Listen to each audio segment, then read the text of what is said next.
The biggest gap between derby rivals who once played in the same division: the knowledge. If Nottingham Forest are promoted to the Premier League and Notts County remain in the National League, would this create the biggest difference in league positions between two local rivals who had played in the same league before? Muses Makoto. Nottingham's finest last played each other in the league in 1993-94, in what is now the Championship. If Forest are promoted and County stay in the National League, there will be 4 tiers between the sides.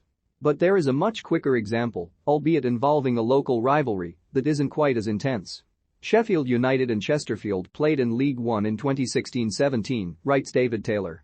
By the end of 2019-20, United were 9th in the Premier League, Chesterfield 20th in the National League. Bernd Wilms can see those 4 tiers and raise them. There is at least one 6-tier difference in Germany, Freiburg, he writes. From 1978 to 1982, Freiburger FC, the historically larger club, and South Carolina Freiburg both played in the 2 Bundesliga. By 2009, FFC had fallen to the 7th-tier Landesliga and SCF had reached the Bundesliga. There are plenty of other 5-tier differences in Germany, which Bernd has also highlighted.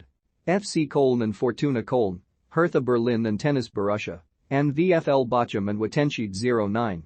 However, this is just counting rivals that were in the Bundesliga or 2 Bundesliga together, he adds. If you look at some of the teams that Hertha BSC, 1860 München or MSV Duisburg played during their 1980s stints in the then 3rd tier, Oberliga, you could probably get even bigger swings today. Speaking of Duisburg and the Oberliga, I can offer local rivals MSV Duisburg and Sportverein Hamborn 07, offers Bernd Jatzwak. They played each other in the Oberliga Nordrhein at the end of the 1980s. MSV went on to get promotion to the Bundesliga and played there, for example, in 1997-98, while Hamborn plied their trade as low as the Landesliga Niederrhein, then the 7th tier of German football. There has also been a 6-tier gulf in English football, involving one of the more evocatively named rivalries. Can I present the Wool City Derby? Presents James Mackenzie. Bradford City and Bradford, Park Avenue, first played in the top flight in 1914. By the time City were in the Premier League, BPA were in the Northern Premier League, or Tier 7. But all of these pale in comparison to the chasm that once existed in the BB1 postcode area. Local rivals Darwin and Blackburn Rovers were both in the old First Division in the 1893-94 season, explains Alun Thomas. Darwin folded at the end of the 2008-09 season, when they were in the North West Counties League Division 1, Level 10, and Blackburn were in the Premier League. Due to the odd number of teams in the National League this year, Kings Lynn Town finished their season a week before everyone else, on 7 May. At that point, Stockport County still had 3 matches left. Has any other team finished their league season when another team in the same division still had 3 or more games to play, asks Ian Waterhouse.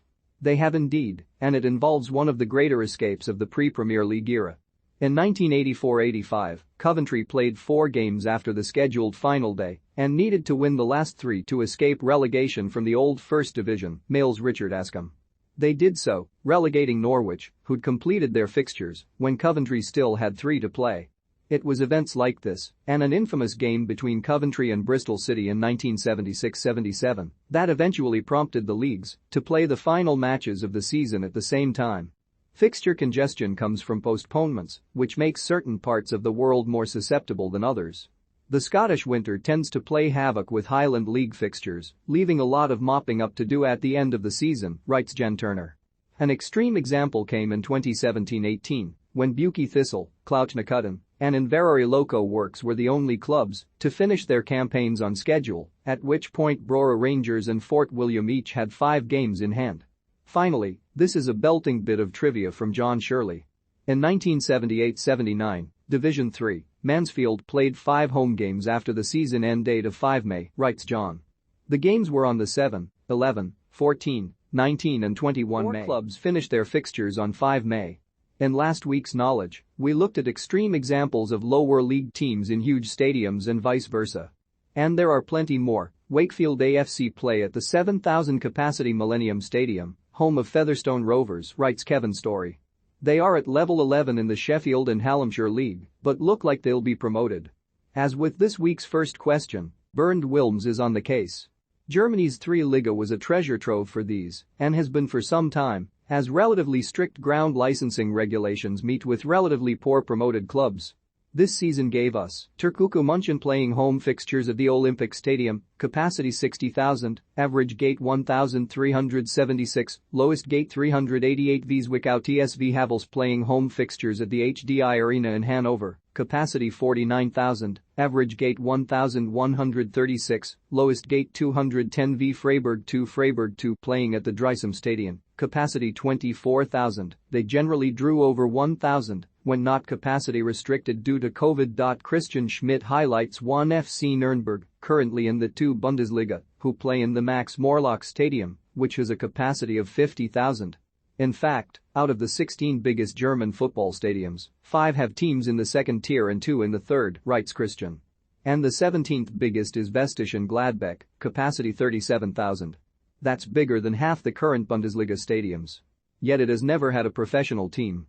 The home team, SV Zweckel, are currently in the 8th tier and in acute danger of dropping into the 9th. From Germany to Italy, and one of David Platt's old haunts. Bari's San Nicola Stadium was built for Italia 90, writes Jake Barnes, and with a capacity of over 58,000 is the 3rd biggest football stadium in Italy, behind only San Siro in Milan and the Olimpico in Rome. In 2018 Bari were demoted from Serie B to Serie D, Group I for financial problems. That meant they were often playing regional teams, some from towns with a population that is 5 times smaller than the capacity of San Nicola. Attendances averaged 10,000, meaning there were regularly around 50,000 empty seats. It's been a painful ride, and I know from first-hand experience, I am a Bari season ticket holder. Ian King was into season ticket holder for Thames AFC in the 1930s, but he knows a lot about them. Briefly league members in the early 1930s, they played at the West Ham Stadium and Custom House, which held 120,000 people, he writes. In December 1930, they set a record low league attendance of 469 for a game against Luton Town. Good luck beating that. According to my records, in June 1951, Fluminense beat Arsenal 2-0 and Portsmouth 2-1 in Rio de Janeiro, Rodo's A-set in 2004. Can anyone tell me more details about what these clubs were doing here in Brazil? Both Arsenal and Portsmouth visited Brazil for a series of friendlies in 1951, and between them managed no more than a couple of victories in about 10 games. As well as Fluminense, they faced Botafogo, Sao Paulo, Palmeiras, and Vasco da Gama. Apparently, on returning to England, Arsenal sent a letter to Fluminense paying homage to the team who plays the best football in Brazil. Fulham and Norwich last played each other in the league in 2017-18 and have avoided each other by swapping divisions at the end of each of the 4 seasons since. What is the longest such continuous sequence, asks Ian Mew. It's been 100 league matches since Leyton Orient scored a penalty. Is that a record? If not, what's the longest such run?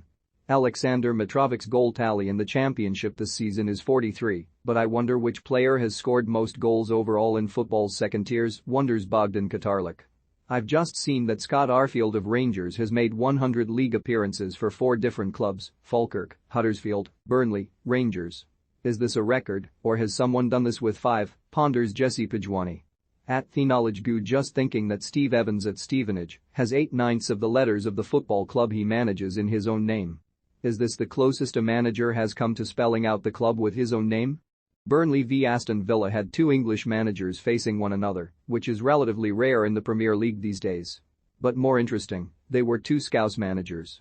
When did that last happen, writes Dom Perry. Mail us your questions or tweet at TheKnowledgeGoo.